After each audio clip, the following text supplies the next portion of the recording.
porque tal como lo dice tu palabra y lo menciona hoy, Javier, Señor, tú eres fiel, Señor. Aunque nosotros permanezcamos infieles o hayamos sido infieles, tú permaneces para siempre fiel con nosotros. Te damos gracias, Señor, por tu fidelidad con tus hijos, por tu fidelidad y tu amor para cada uno, Señor, por tu provisión para cada uno, Señor. Señor, que tú bendigas y multipliques las finanzas, Señor, y la escasez de algunos o de muchos, Señor, la multiplique, Señor, para que cada uno tenga lo suficiente, Señor. Muchas gracias por la oportunidad de dar unos a otros también, Señor. Maravilloso eres tú, Señor. Ahora, bendito Espíritu, ven sobre tu sierva y háblanos a través de ella, de tal manera que sea dicha palabra de vida eterna. Y, Señor, gracias, gracias. En el nombre de Cristo oramos. Amén. Amén. Bueno, bendito sea el Señor. Bendito sea el Señor. Un privilegio que Dios me da nuevamente de compartir su palabra tan preciosa. Y siempre que la comparto y siempre que la estoy preparando, algo que le pido mucho al Señor es: Señor, ayúdame a aplicarla en primer lugar a mi propia vida. Ayúdame a entenderla y a vivirla. Ayúdame, Espíritu de Dios. Gracias, Señor. Bueno, quiero compartir con ustedes hoy un tema que se llama la providencia de Dios. La providencia de Dios. Y tiene una conexión muy grande con el tema que compartió hace 8 días Ricardo sobre los decretos de Dios, el decreto de Dios. Recuerdan que él hablaba que el decreto de Dios era soberano, era un decreto perfecto de parte del Señor, cómo ese decreto se cumplía, ¿sí? Y cómo muchas cosas que eran tristes o dolorosas o difíciles de comprender, teníamos sencillamente que decirle: Señor, acepto tu voluntad. En el Salmo 145, el verso 9, dice: el Señor es bueno para con todos. Y la palabra que enfatizo es todos. Y su compasión sobre todas sus obras. Bueno es Jehová para con todos, y sus misericordias sobre todas sus obras. Esta doctrina de la providencia de Dios es muy importante estudiarla. Es preciosa y es necesario que la comprendamos un poco más. Es una doctrina supremamente profunda, pero pues voy solamente a compartir las partes más esenciales de esta doctrina. Hoy veremos lo fundamental. La providencia, ¿qué es? ¿Qué es la providencia? ¿Qué significa?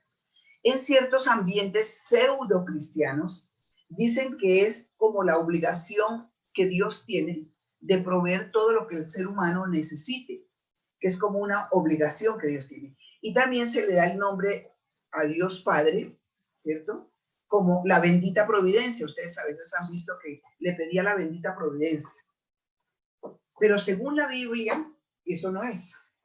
¿Qué es la providencia?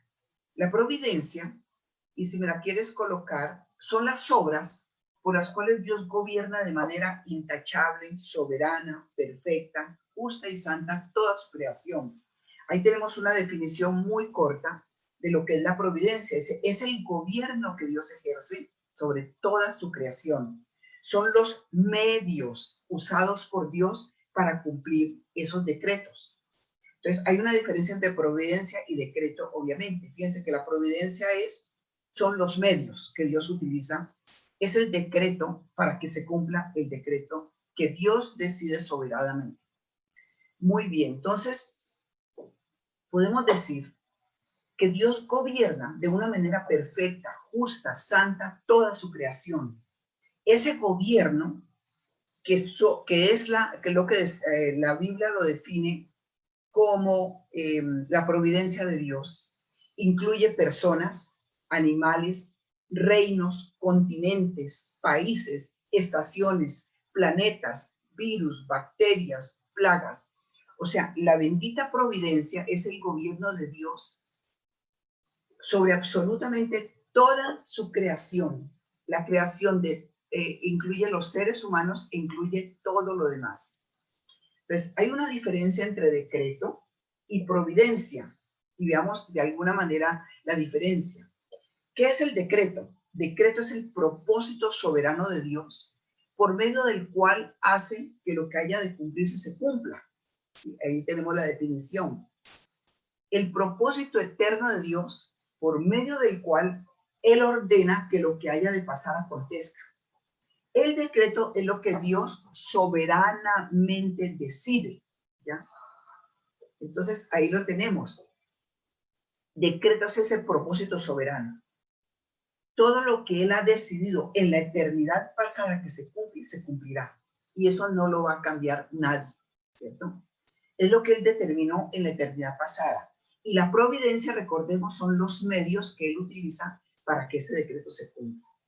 ¿Cuándo tomó lugar el decreto de Dios? El decreto de Dios tomó lugar en la eternidad pasada. Pero la providencia toma lugar en nuestros días, o sea, en la historia. Y allí vemos una gran diferencia. Entonces, el decreto, recordemos, Dios lo toma en la eternidad pasada, y la providencia es lo que acontece en nuestros días. Quiero colocar unos dos ejemplos muy sencillos para que podamos un poco, digamos, como entender más la diferencia y lo que esto significa. Imagínense el motor de un carro, ¿cierto? ¿Cuál es el propósito de un carro? ¿Cuál es? El propósito de un carro, ¿cierto? Del motor de un carro, perdón, es mover el carro del punto A al punto B, ¿sí o no? Ese es el propósito del carro. ¿Y cuáles son los medios que se utilizan para que se mueva el carro del punto A al punto B?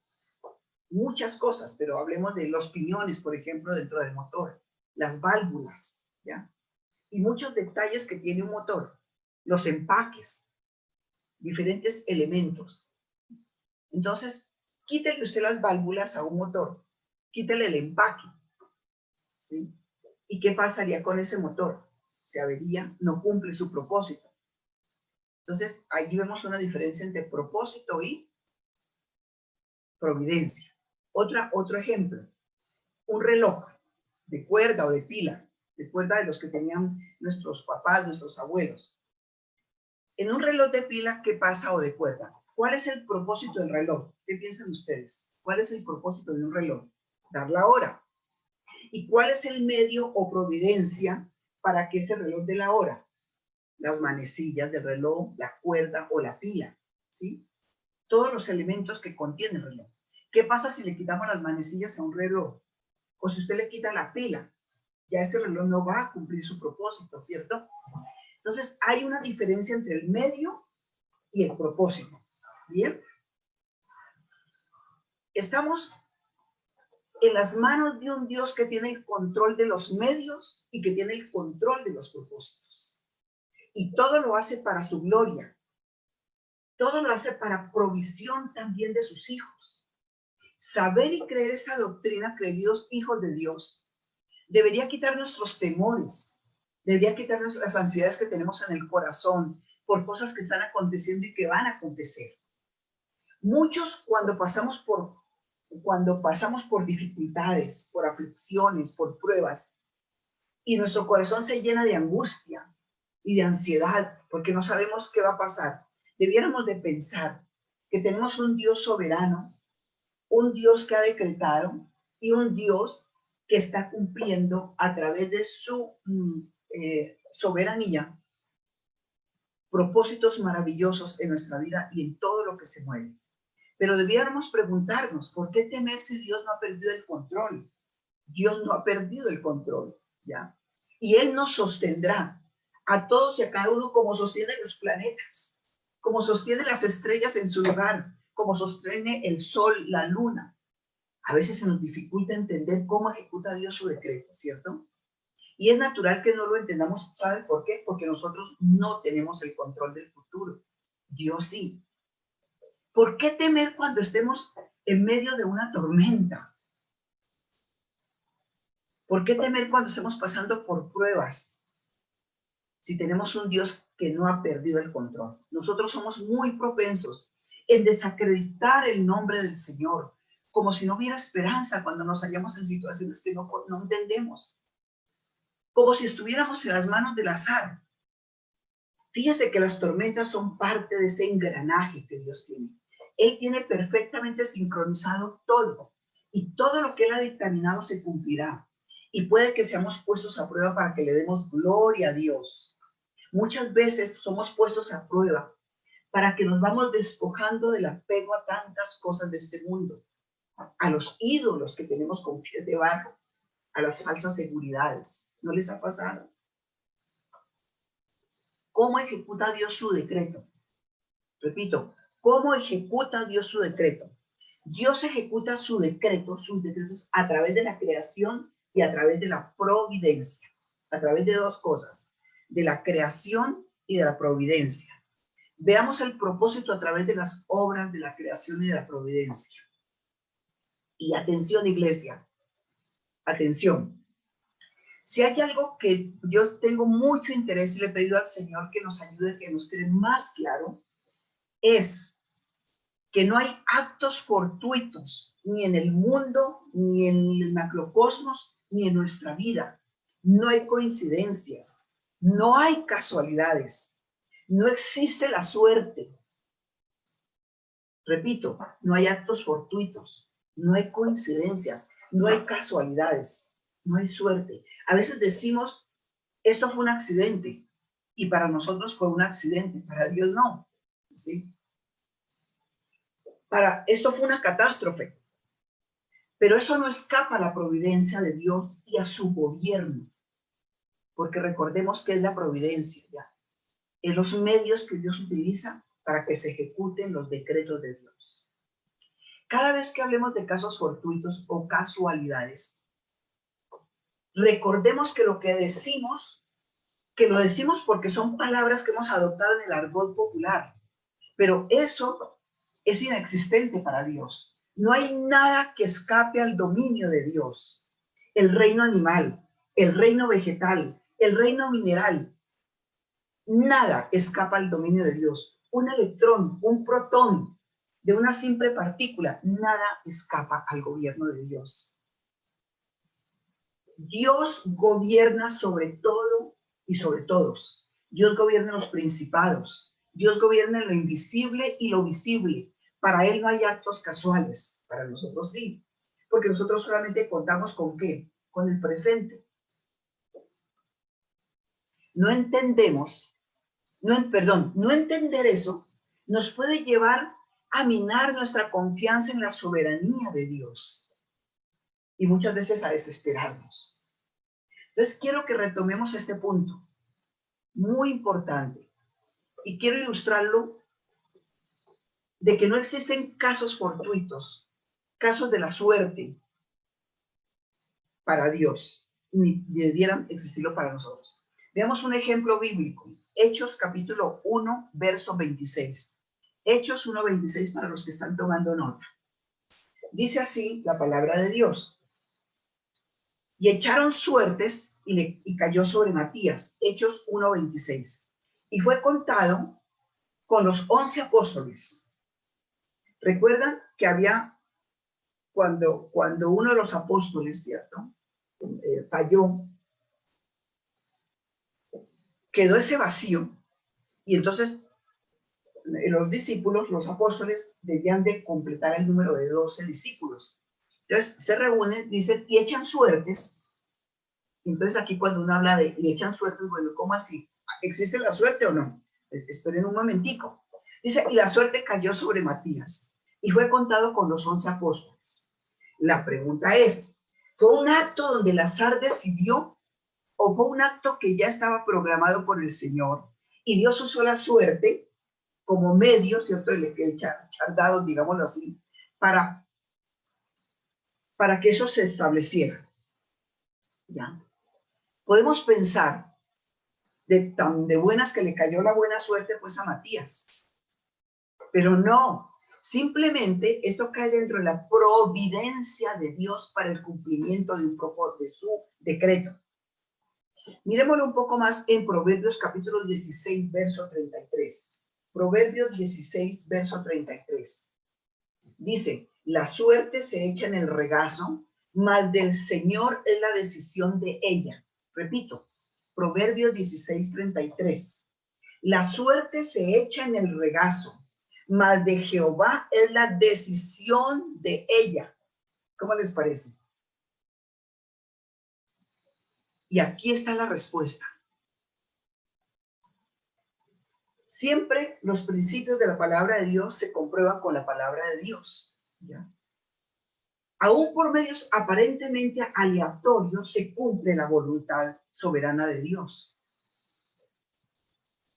Esto de echar suertes ya no tenemos para nada que usarla en este tiempo. ¿Saben por qué? Porque ellos usaron ese medio porque todavía no había venido el Espíritu Santo. Hoy tenemos al Espíritu Santo. Ya no tenemos que estar echando suertes. Ya no tenemos que estar diciendo, hecho este dado, y si me cae 3 me voy para Cartagena, y si cae 6 me voy para Cali. O si me cae 7, entonces estudio medicina, y si me cae 2, entonces estudio arquitectura, por decir algo. O si me cae 1, me caso con este, o si me cae 2, me caso con este otro.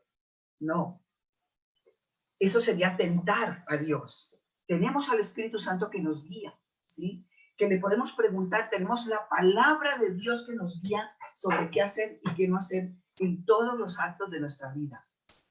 Hay cristianos que dicen, yo voy a hacer esto, y es algo que es fuera de la palabra de Dios. Y a veces hasta nos consultan, ¿cierto? Y me dicen, mi bellita, ¿qué me aconsejas sobre esto? Cuando veo claramente, mira, esa no es la voluntad de Dios. Por esto, esto y esto. Pero dice, pero es que yo siento que debo hacerlo, que no hay nada malo en esto, que no le hago mal a nadie, ¿cierto? Y entonces, bueno, pero la palabra de Dios te dice que no. Entonces dice, bueno, entonces yo voy a orar. Y si el Señor me lo impide, entonces no lo hago. ¿Crees que el Señor te lo impedirá si ya tomaste la decisión de hacerlo? No, no te lo va a impedir. Pero tendrás que vivir las consecuencias de ese acto, irresponsable y fuera de la voluntad de Dios, por supuesto. Entonces, la elección de Matías fue parte de la providencia de Dios, no fue un acto de la buena suerte. Miren otro ejemplo, para que veamos que no existen casos fortuitos o imprevistos, como sí puede serlo para nosotros. En Primera de Reyes, capítulo 22, verso 34, Primera de Reyes 22, 34, vamos a ponerlo ahí en la pantalla. Dice que hay un hombre que disparó su arco, y un hombre disparó su arco a la ventura, o sea, al azar, e hirió al rey de Israel por entre las junturas de la armadura, por lo que dijo él a su cochero, da la vuelta y sácame del campo, pues estoy herido. Un hombre aparece y dice, dispara su arco al azar, a la ventura, imagínense. Y hiere al rey de Israel, que es Acab. Dice que justo penetra esa lanza, ¿cierto? Esa flecha entre las junturas de la armadura. La flecha era justo en el blanco.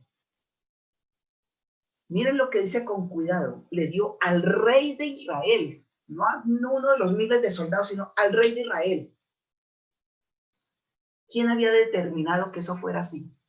Dios. Y Acab murió. ¿Fue la muerte de Acab un mero accidente? No.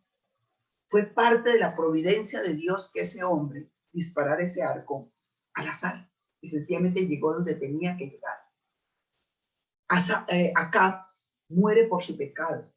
La Biblia dice ninguno como Acab, un hombre perverso. Dice que su mujer Jezabel lo incitaba al mal. Era un hombre muy perverso. Y su muerte fue un acto providencial de Dios. Dios determinó que hasta ahí le llegara su día, que hasta ahí le llegara su reinadito. ¿Esto qué nos muestra? Que nosotros debemos actuar en conformidad con los preceptos de Dios. Seguir las normas, claro que sí. Conducir con prudencia, ser buenos administradores de lo que Dios nos da. Que debemos ponernos la máscara para que el COVID no se nos pegue, claro que sí. Sin embargo, si se nos pegara el COVID-19, eso estaría dentro de la soberanía de Dios, ese acontecimiento. Y Él dice que no nos deja hacer pruebas más allá de lo que nuestras fuerzas pueden resistir. Amén. Veamos ahora Proverbios 21, el verso 21. Proverbios 21, verso 21. Dice, como canales de agua en el corazón del rey, como canales de agua, en el regaz, perdón, como canales de agua en el corazón del rey. Perdón, me acabo de equivocar. 21.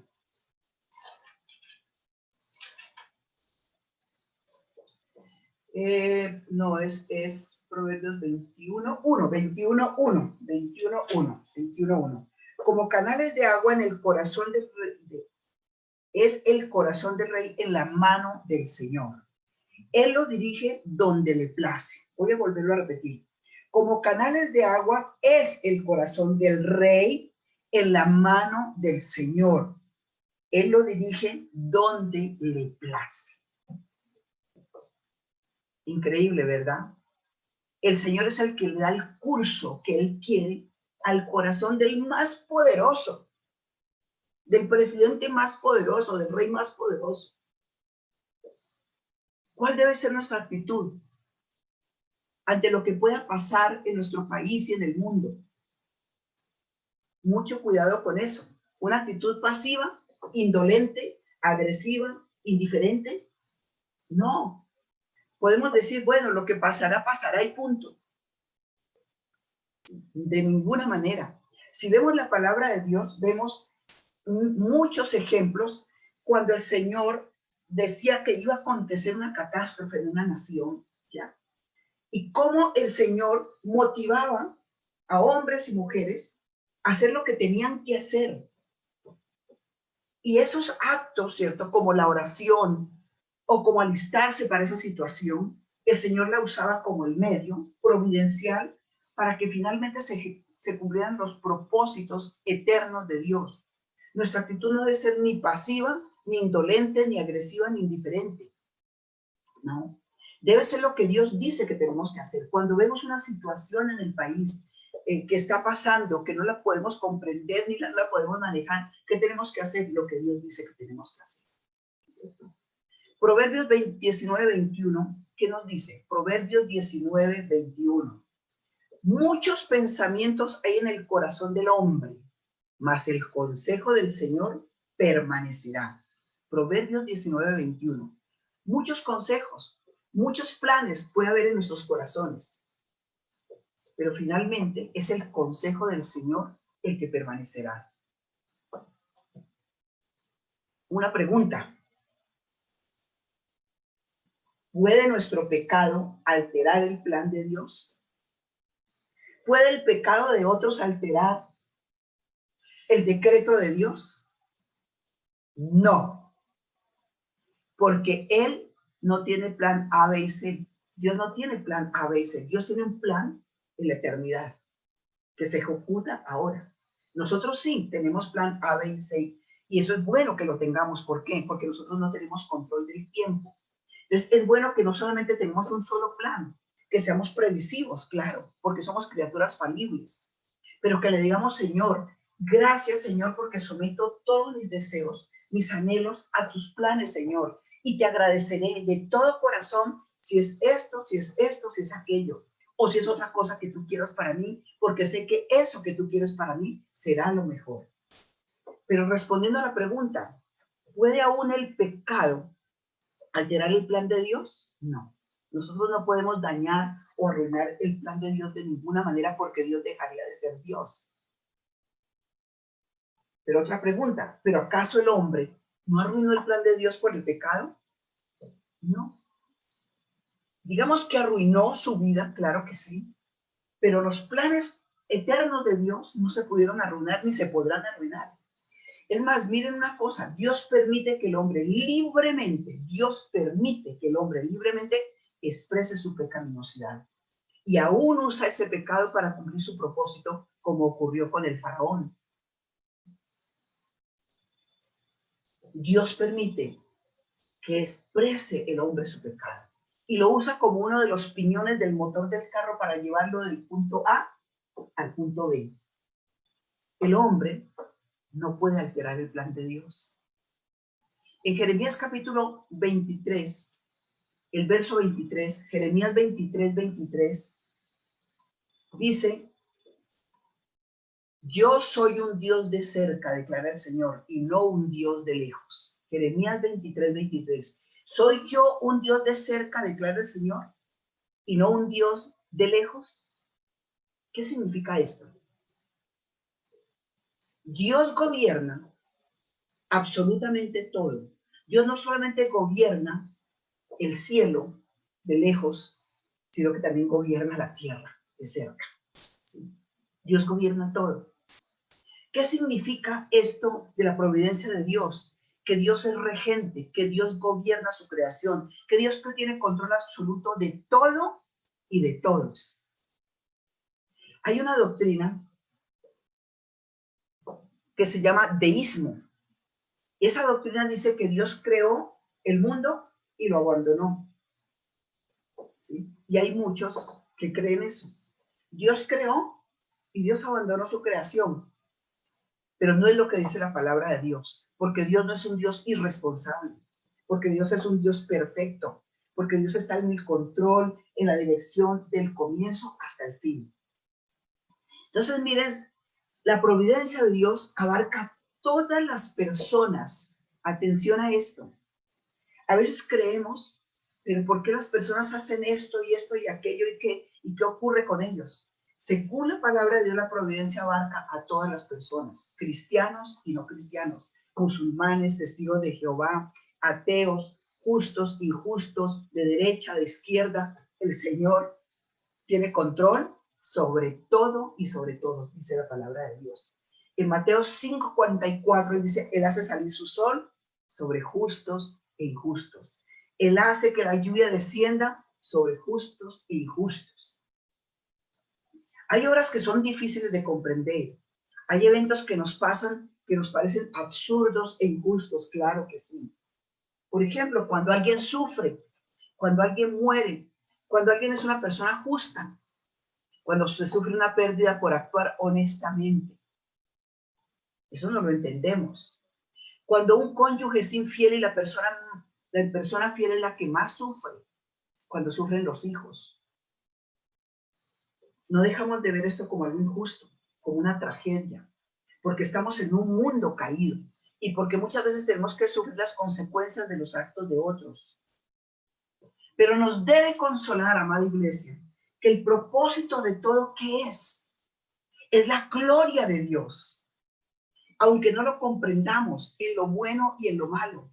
Y el propósito de Dios, además, es la formación de Cristo Jesús en nuestras vidas, es la santificación de nuestras vidas, porque finalmente nosotros no vamos a pasar la eternidad acá en esta tierra. No, muchos creen que van a ser eternos acá, pero eso no lo dice la palabra de Dios. Dice que la vida del hombre son 70 y en los más fuertes 80 años. Y ahorita pues hay un poco más de prolongación del tiempo. Iglesia, esto que estamos compartiendo en estos domingos es alimento sólido, no es leche para bebés. Usted puede preguntarse y decirse en su corazón y creerlo, ojalá. Si usted no hubiera pasado por lo que ha pasado, usted no estaría aquí. No estaría allí atento a la voz de Dios.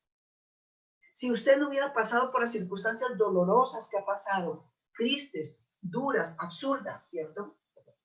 No estaría donde está en este momento. Las tragedias, el dolor, las aflicciones, nos deben llevar a que Dios sea nuestra única fuente de seguridad. Nuestra única fuente de seguridad.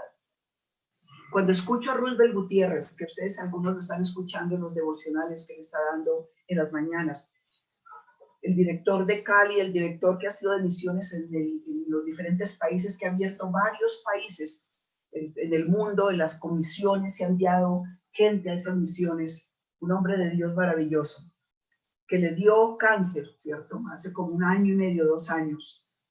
Cuando escuchamos a Angélica Escamilla, otra mujer preciosa de Dios en su plena juventud, con 2 hijos chiquitos, y les da cáncer, ¿cierto?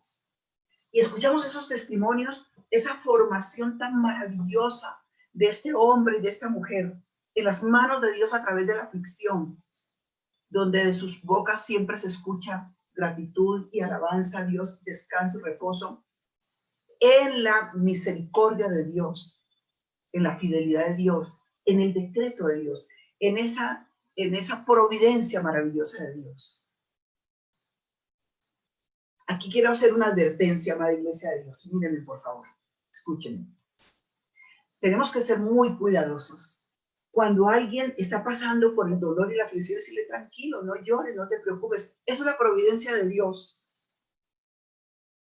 Eso es ser indolente. El Señor no nos prohíbe llorar, no nos prohíbe sentir dolor, no nos prohíbe preguntarnos. ¿Sí? Tenemos que identificarnos con el dolor de la persona, orar y decirle, Señor, muéstrale lo más pronto posible ese propósito que tú tienes, Señor, en medio de este dolor y esta aflicción, que ni ella ni nosotros lo entendemos, Señor, pero tú los tienes todo bajo tu control, Señor. Tú lo sabes, tú lo conoces. La providencia de Dios también abarca no solamente a todas las personas, sino las cosas y aún los animales. Miren esto tan increíble. ¿Recuerdan lo que Jesús dice de los pajarillos, cierto? De esos pajaritos insignificantes, que dice, ni uno solo va a caer a tierra si no es por mi voluntad. La soberanía de Dios y la providencia de Dios, ¿cierto? Abarcan todo, los lugares, las personas, las cosas, y dice que aún los cabellos de nuestra cabeza están contados. Ninguno muere sin la providencia de Dios y ninguno vive sin su providencia. O sea, la providencia es los medios que Dios usa para el cumplimiento de sus decretos. Fíjense ustedes lo que pasó con el pez que tragó a Jonás. Dios lo tenía preparado. Este hombre que Dios lo mandó a una misión a que predicara y no quiso. Luego se fue en un barco a otra parte. Y luego esta gente, cuando hubo una tempestad en el mar, se dieron cuenta que había alguien que estaba en desobediencia, que Dios lo tiran al mar. Pero ¿qué había hecho Dios con anticipación? Había preparado un pez, un gran pez, y tragó a Jonás y lo vomitó 3 días después. ¿No les parece? Si Dios tiene control sobre los animales. ¿Y qué les parece a ustedes? Que Jesús y los discípulos estaban debiendo unos impuestos. O no debiendo porque nunca le debían a nadie, sino que tenían que pagar impuestos. ¿Y sabe qué le dice el Señor a uno de sus discípulos? Vayan y pesquen en tal lugar y ese pescado que van a sacar va a tener una moneda. Vayan y paguen el impuesto. El Señor ha tenido control de una criatura irracional que se había tragado una moneda para pagar los impuestos de ellos. Miren lo que ha pasado con Javier Ricardo y su esposa. ¿Ya? Cómo el Señor, en medio de esta circunstancia que ellos están viviendo, permite que puedan encontrar algo en el Fondo Nacional del Ahorro, revisando cosas. Y el Señor permite esto para que ellos en este momento ya no paguen durante 6 años que debían su apartamento, sino que ya la deuda quedó cancelada. Pero además les van a dar un retroactivo de todos los meses, de los últimos meses que habían estado pagando durante este año. Dios obra de maneras inesperadas. ¿Recuerdan ustedes el texto donde unos cuervos alimentan a Elías? Los cuervos, que son carnívoros. Y resulta que el Señor los utiliza para que lleven alimento a Elías. Ellos fueron instrumentos ¿de qué? De la providencia de Dios para proteger a Elías, para cuidarlo, para darle comida cuando lo necesitaba. ¿Es malo cuidarnos? No, de ninguna manera. ¿Es malo asegurarnos e investigar por quién vamos a votar? No. Lo que sí es malo es estar ansiosos. ¿Es malo ser previsivos? No, lo que es malo es ser preocupados. Esta preciosa doctrina de la providencia nos debe dar inmensa gratitud y liberación de toda ansiedad y toda preocupación innecesaria. Porque hemos confiado en un Dios que nada se le escapa a los actos providenciales. Un Dios que sigue teniendo el control de todo desde el comienzo hasta el fin. Tuvo control del maná, que lo envió durante 40 años a un pueblo. El agua que salió de la roca en medio de un desierto. Las plagas enviadas a los egipcios. Todos los 40 años en el desierto. Un Dios que tiene control de todo y de todos. ¿Cuánto más? Preguntémonos. ¿Cuánto más el Señor utilizará nuestras dificultades? ¿Cuánto más el Señor utilizará nuestro dolor, nuestras aflicciones para que se cumplan esos propósitos que Él tiene en nosotros? Aún el pecado de nuestros hijos lo puede utilizar. Aún el pecado de nuestro cónyuge. Y preguntamos, ¿cómo para qué?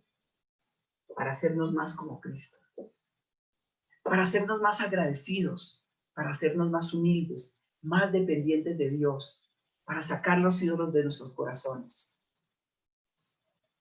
Y una advertencia, amada iglesia del Señor.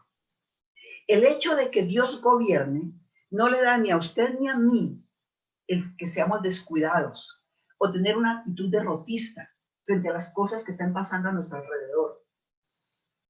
No nos da ningún derecho de pecar descaradamente y decir, pues lo que será, será. De ninguna manera.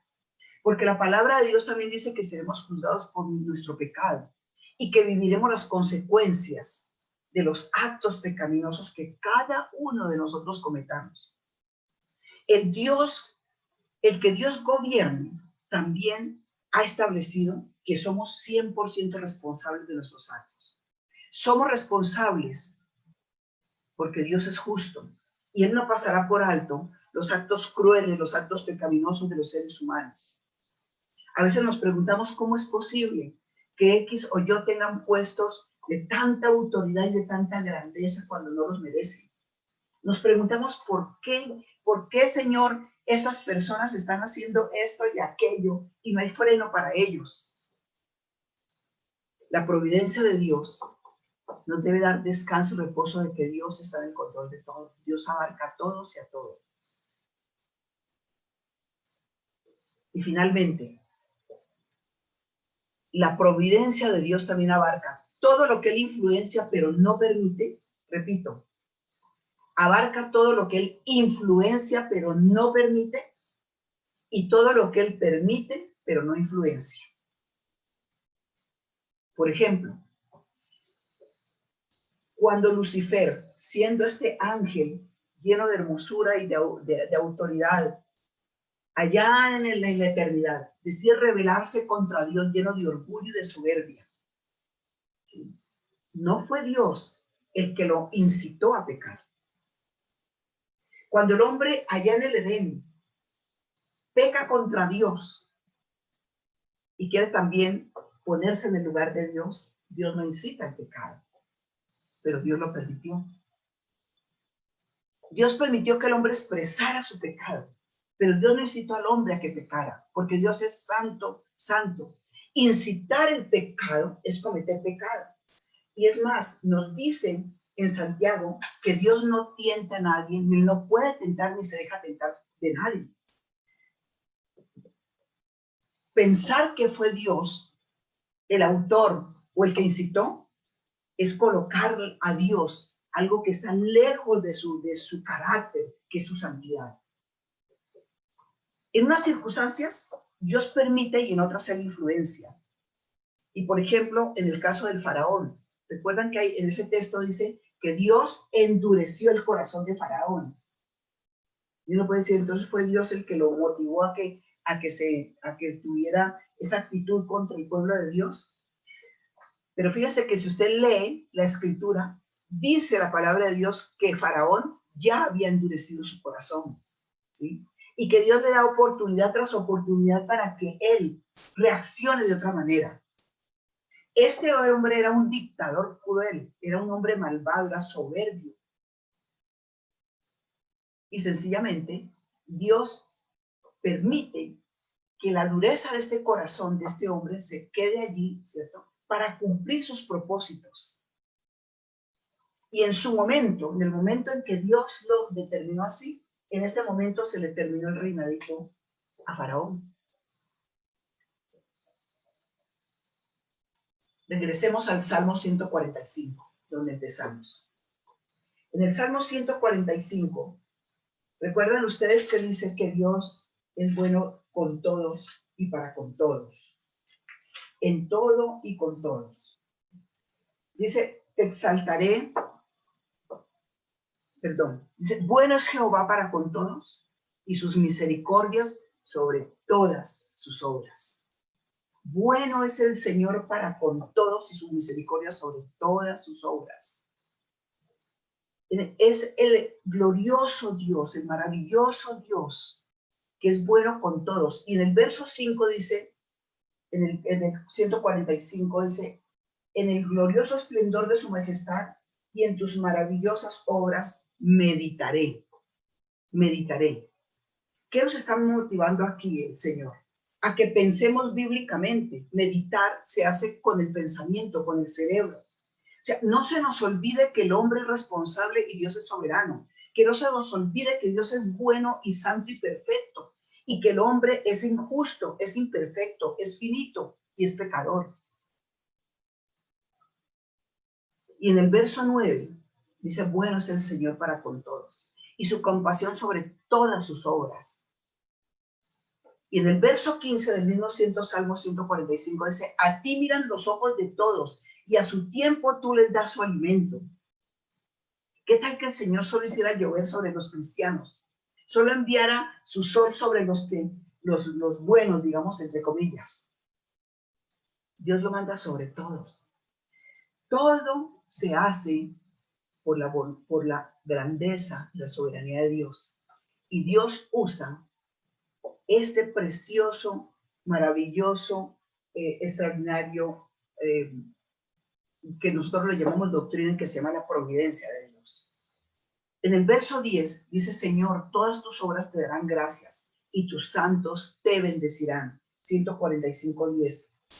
Todas tus obras te darán gracias y tus santos, o sea, tus hijos, te bendecirán.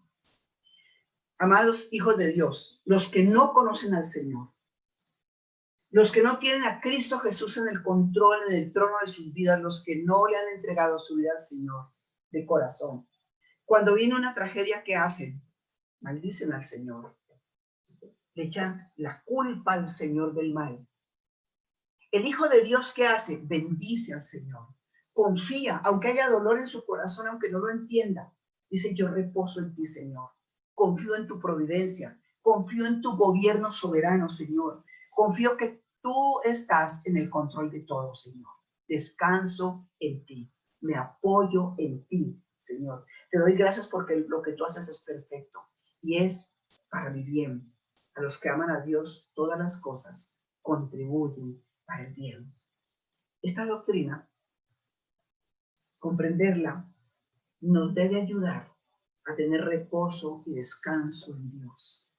Esta doctrina nos debe llevar a hacer lo que el Señor dice en 1 Timoteo capítulo 2, verso 1 al 3, cuando Él nos mueve, nos motiva, ¿cierto?, a que cuando hay situaciones, aún en el gobierno, en los países, que no comprendemos, que nos angustian, miren lo que el Señor dice que tenemos que hacer.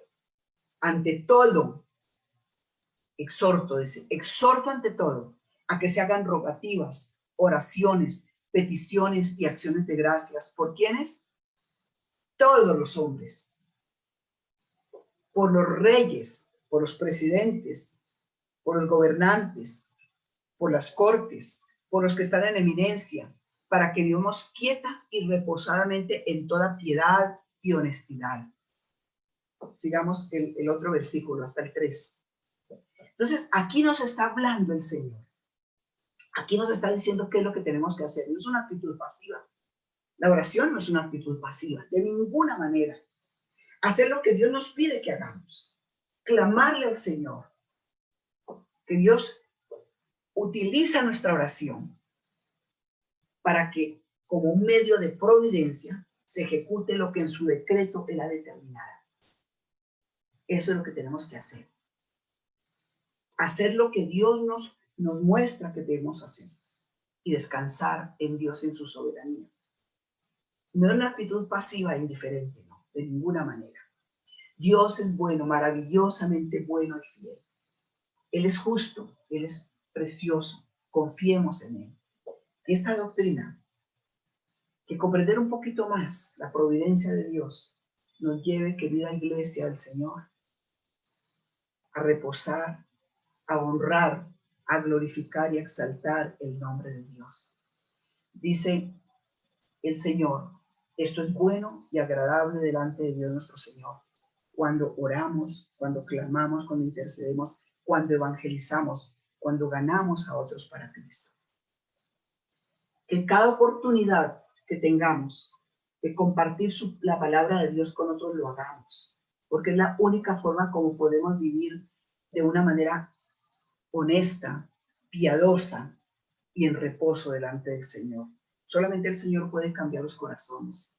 Cada vez que tenemos una oportunidad los domingos de invitar a alguien, los jueves cuando tenemos reuniones de matrimonios, esta reunión preciosa que vamos a tener ya en 15 días con el doctor Carlos Ávila, poder usarla como medios que Dios utiliza, providenciales, para que personas conozcan de su palabra, conozcan cómo tener un nuevo corazón y una nueva vida, que usemos esos medios. Gracias, Señor. Vamos a orar y vamos a darle gracias a Dios por su palabra. Señor, te bendigo con todo mi corazón en este día. Cierra sus ojos y dígale al Señor, gracias por tu providencia en mi vida. Muchas veces no la he visto, Señor, pero ahí está. Ayúdame a ser profundamente agradecido cuando haya situaciones dolorosas en mi vida, cuando haya circunstancias que no las entiendo. Dame, Señor, un corazón lleno de gratitud, de reposo y descanso en ti, sabiendo con absoluta claridad que tú tienes el control de todo, Señor, que no hay casualidad en mi vida, que no hay azar, que nada de lo que ha pasado, de lo que está pasando y lo que pasará es fruto del destino. Señor, que en tus manos están mis tiempos, en tus manos está mi vida, en tus manos está todo lo que me ha acontecido y lo que me acontecerá, Señor. Señor, gracias por cumplir tus propósitos preciosos y perfectos sobre mí. Gracias. Gracias por las circunstancias que me han llevado a doblegarme delante de ti, Señor, que me han llevado a llorar muchas veces, a preguntarte por qué, Señor. Gracias, Señor, por esas circunstancias en que me han llevado, Señor, a exclamar, solo te tengo a ti, Señor, solo te tengo a ti, porque es el lugar perfecto donde has querido llevarme, Señor. Qué bendición tan grande depender de ti, saber que ningún gobernante tiene el control de nuestras vidas, saber que ningún rey tiene el control de nuestro tiempo ni de nuestras vidas, saber que ninguna circunstancia escapará a tu decreto eterno, preparado desde la eternidad, Señor. Señor, te alabo, te bendigo y te glorifico. Digámosle al Señor, ayúdame, Señor, a comprender tu palabra, a vivirla, a meditar en tus poderosos hechos, a meditar en tu grandeza, a meditar que eres un Dios soberano sobre el macrocosmos, sobre las estrellas, las galaxias, los planetas, sobre el microcosmos, Señor, sobre los virus, las bacterias, sobre los animales, sobre toda la creación. Señor, si tú no tienes el control de todo, no tienes el control de nada. Pero gracias que los cristianos confiamos en un Dios que tiene el control absoluto de todo. Bendito sea tu nombre, Señor. Todo es por Cristo, para Cristo y por Cristo. Todo es por Él y para Él, y a Él sea la gloria, la honra y la alabanza. Vamos a cantarle esta canción ahí con sus ojos cerrados. Siga